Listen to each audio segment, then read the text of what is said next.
Hello everyone, कैसे हैं आप सभी। आज के इस वीडियो में हम आपको बताएंगे कि स्मार्ट मीटर आखिर माइनस में क्यों चले जाता है। स्मार्ट मीटर में रिचार्ज का क्या प्रोसेस है। स्मार्ट मीटर में आपसे ब्याज क्यों लेता है या फिर कितना परसेंट ब्याज लेता है। इसके अलावा इसके रिचार्ज सिस्टम को समझने वाले हैं, ब्याज यानी कि इंटरेस्ट को समझने वाले हैं। उसके बाद में ये जो माइनस में क्यों चले जाता है और कब जाता है, ये चीज समझने वाले हैं। तो अगर आप लोग भी इस प्रॉब्लम में हैं या फिर आप लोग भी जानना चाहते हैं कि आखिर स्मार्ट मीटर में ये जो माइनस में है ये माइनस क्यों हो जाता है, या फिर स्मार्ट मीटर में ब्याज क्यों लगता है या फिर कितना परसेंट लगता है, या रिचार्ज खत्म होने पर क्या होता है, उसके बाद में बिजली की खपत ये कैसे कटती है, ये सभी अगर आप जानना चाहते हैं।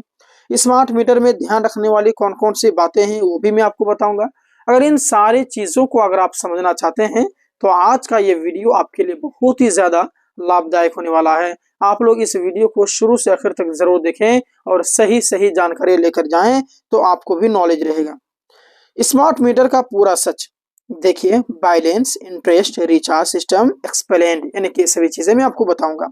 तो देखिए, मैं आपसे सवाल कर रहा हूं कि क्या आपके घर में भी स्मार्ट मीटर लगा है? क्या आपका बैलेंस बार बार माइनस में जा रहा है? और क्या कंपनी आपसे ब्याज भी ले रही है? आज मैं आपको स्मार्ट मीटर का पूरा सिस्टम समझाऊंगा। अगर आप ये सभी प्रॉब्लम में हैं तो बैलेंस माइनस क्यों हो जाता है, ब्याज कैसे लगता है, रिचार्ज खत्म होने पर क्या होता है, और असल में ब्याज की खपत कैसे करती है, ये सभी चीजों के बारे में बताऊंगा। उससे पहले आप लोग तो स्मार्ट मीटर क्या होता है जानते हैं, फिर भी मैं आपको बताना चाहता हूँ। स्मार्ट मीटर एक डिजिटल मीटर होता है जो आपके बिजली उपयोग को रियल टाइम में रिकॉर्ड करता है और सीधे बिजली विभाग के सर्वर से जुड़ा रहता है। ये स्मार्ट मीटर, इसमें आपको पहले से पैसे डालने होते हैं, जिस प्रकार से हम मोबाइल में डालते हैं, है ना। जैसे मोबाइल रिचार्ज करते हैं वैसे ही बिजली भी रिचार्ज करनी पड़ती है। ये तो नॉर्मल सी बात है, ये तो आप सभी जानते हैं, इसको समझाने की जरूरत नहीं है। आइए हम लोग ये जानते हैं कि बैलेंस माइनस में क्यों हो जाता है। ध्यान से सुनिएगा कि जब आपका रिचार्ज खत्म हो जाता है तब भी तुरंत बिजली नहीं कट जाती है। कंपनी आपको कुछ इमरजेंसी क्रेडिट भी देती है। जैसे कि मैं आपको समझा देता हूँ, जैसे अगर मोबाइल का सिस्टम के जैसा रहे तो मोबाइल में क्या होता है, रिचार्ज खत्म होता है तो डायरेक्ट आपके मतलब कि फोन जो आप करते हैं यहाँ से कॉलिंग करते हैं तो वो बंद हो जाता है। तो अगर उसी का सिस्टम अगर स्मार्ट मीटर में रखे तो क्या होगा कि लाइट जैसे ही गई वैसे ही जो है कि मतलब कि रिचार्ज जैसे ही खत्म हो वैसे लाइट बंद हो जाएगी। तो उसमें आप समस्या में फंस सकते हैं, यानी कि अचानक का अंधेरा हो जाना या बहुत सारे ऐसे मतलब कि असुविधा महसूस हो सकती है। इसी वजह से इसके जो कंपनी है या फिर कह सकते हैं सरकार है, वो आपको कुछ जो है कि क्या देती है, क्रेडिट देती है, इमरजेंसी क्रेडिट देती है, ताकि आपका अगर मीटर अगर आपके जो मतलब रिचार्ज खत्म हो जाए तो उस क्रेडिट का इस्तेमाल करके, यानी कि जो इमरजेंसी क्रेडिट होती है उसका इस्तेमाल करके आपको समय मिल जाए और फिर आप रिचार्ज कर सकते हैं। यानी अगर आपके पास जीरो है, यानी कि बैलेंस खत्म हो गया, तो अभी आप कुछ समय तक बिजली इस्तेमाल कर सकते हैं, लेकिन इस दौरान जो बिजली आप इस्तेमाल करते हैं वो उधार में जुड़ता है, क्योंकि आपके क्या है, पैसे हैं वो तो खत्म हो गया, रिचार्ज तो खत्म हो गया, तो आपको जो क्रेडिट देता है इमरजेंसी क्रेडिट वो आपके उधार होते एक तरह से कह सकते हैं, इनके माइनस में। इसलिए आपका जो बैलेंस है वो माइनस में जाता है, क्योंकि वो इमरजेंसी क्रेडिट के लिए आपको देता है ताकि उस बीच में आप अपना मीटर का रिचार्ज करवा सकें, तो इसलिए देता है, तो वो माइनस में आपको रहता है। ठीक है, अच्छा, अब ये समझते हैं क्या स्मार्ट मीटर में ब्याज लगता है, ये चीज समझते हैं। देखिए, अब बात करते हैं सबसे जरूरी सवाल कि क्या इसमें ब्याज लगता है। तो अगर मैं सीधे सीधे बात कर लूं तो अधिकतर स्मार्ट मीटर में ब्याज इंटरेस्ट नहीं लगता। अधिकतर मैं बता रहा हूं मैं, ठीक है। कुछ जगहों पर लेट पेमेंट चार्ज या फिर पेनल्टी लग सकती है, कुछ जगहों पर, कहीं कहीं पर जो है कि ये लगती है कि अगर आपने लेट रिचार्ज किया तो आपको जो है ब्याज लगेंगी, जिसे आप कह सकते हैं लेट पेमेंट चार्ज, है ना।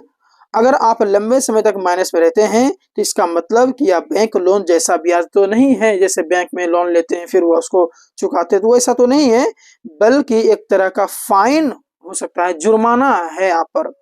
हर राज्य का नियम अलग होता है, इसलिए अपने बिजली विभाग के नियम को आप जरूर चेक कर लेंगे, अपने अपने एरिया का, जिस भी आप राज्य से बिलोंग करते हो, कि आपके राज्य का बिजली का नियम क्या कहता है। पार्ट 4 में हम लोग समझने वाले हैं कि रिचार्ज खत्म होने पर क्या होता है। देखिए अब समझिए रिचार्ज खत्म होने का पूरी प्रक्रिया। आपका बैलेंस 0 होता है ना। आपको एसएमएस या ऐप में नोटिफिकेशन मिलता है। अगर आप ऐप इस्तेमाल करते हैं तो ऐप के थ्रू मिलेगा, अगर मैसेज जो कि एसएमएस के थ्रू भी आपको मिल जाता है। फिर आप इमरजेंसी क्रेडिट पर चलते हैं, आप माइनस पे चलते हैं। अगर आप फिर भी रिचार्ज नहीं करते हैं तो कुछ समय बाद बिजली कट जाती है, और जब आप रिचार्ज करते हैं तो पहले आपका माइनस बैलेंस करता है, फिर नया बैलेंस जुड़ता है। जैसे कि जैसे आपके जो है कि माने कि 100 रुपये आपका माइनस में है, तो आप जो रिचार्ज करेंगे तो 100 से ज्यादा करेंगे ताकि आपका माइनस वाला पहले कटे, उसके बाद आपके पास में क्रेडिट हो जाए। जैसे आप अगर 110 का रिचार्ज करते हैं तो 100 रुपये अगर आपका माइनस था तो 100 रुपये कट जाएगा और 10 रुपया जो है वो आपका क्रेडिट हो जाएगा, और वो 10 रुपया ही आपका जो कि चलेगा। ठीक है, ऐसा है। अब ये हम लोग समझते हैं कि बिजली की खपत कैसे करती है। ये बिजली की खपत कैसे करता है, देखिए स्मार्ट मीटर में बिजली की खपत बहुत ही सटीक तरीके से करती है। कैसे? हर यूनिट kWh का पैसा आपके बैलेंस से तुरंत कटता है। जैसे जैसे आप ज्यादा बिजली इस्तेमाल करेंगे वैसे वैसे बैलेंस तेजी से कम होगा। ध्यान दीजिएगा। उदाहरण के तौर पर मैं आपको समझाता हूं कि अगर आपका एक यूनिट बराबर 7 रुपया है, यानी कि एक यूनिट का आपका 7 रुपया चार्ज करता, मान लीजिए, और आपने 10 यूनिट इस्तेमाल किया तो आपका 70 रुपया पर कट जाएगा। इसमें फिक्स्ड चार्ज और टैक्स भी शामिल हो सकते हैं, ध्यान दीजिएगा। अब आइए आखिरी हम लोग समझते हैं कि स्मार्ट मीटर में ध्यान रखने वाले कौन कौन सी बातें हैं। कुछ जरूरी बातें जो आपको जरूर जाननी चाहिए कि हमेशा बैलेंस चेक करते रहेंगे आप, ताकि जो है बहुत सारे बेनिफिट हैं आपके अगर आप चेक करते रहेंगे। तो 0 होने से पहले, माइनस में जाने से पहले आप रिचार्ज कर लेंगे तो ज्यादा बेहतर होगा। समय पर रिचार्ज करेंगे, ज्यादा माइनस में जाने से बचेंगे आप, क्योंकि उसमें मुझे तो ऐसा लगा इंटरेस्ट भी लेता है। ठीक है, बहुत सारे ऐसे जो कि मेरे साथ भी ऐसा हुआ है कि अचानक में जैसा भी बैलेंस अगर 10-20 रुपया है तो वो जाता है जिस हिसाब से जाना चाहिए, लेकिन अगर वो माइनस में गया तो इतना स्पीड में वो अमाउंट बढ़ जाता है माइनस वाला कि आप कहिए मत, बहुत ज्यादा। तो ज्यादा माइनस में जाने से बचेंगे, बिजली की खपत को कंट्रोल करेंगे, तो इससे आप जो है बेवजह जो चार्ज है उससे आप बच पाएंगे। तो आज की इस वीडियो में मैंने आपको बताने की कोशिश की कि स्मार्ट मीटर में बैलेंस जो माइनस में जाता है उसका क्या सिस्टम है, इसमें ब्याज लगता है या नहीं लगता है, या बहुत सारी चीजें हमने आपको बताया। ये जानकारी कैसे लगा कमेंट बॉक्स में जरूर बता देंगे। अगर आपको पसंद आया वीडियो तो लाइक कर देंगे, चैनल को सब्सक्राइब तो जरूर करेंगे, ताकि इसी प्रकार से स्मार्ट मीटर से संबंधित जो भी समस्याएं हैं उसका समाधान जो मैं लेके आता हूं तो उसका जो जानकारी है आप तक पहुंचते रहे। मिलते हैं एक और नई क्लास के साथ एक और वीडियो में, तब तक के लिए धन्यवाद।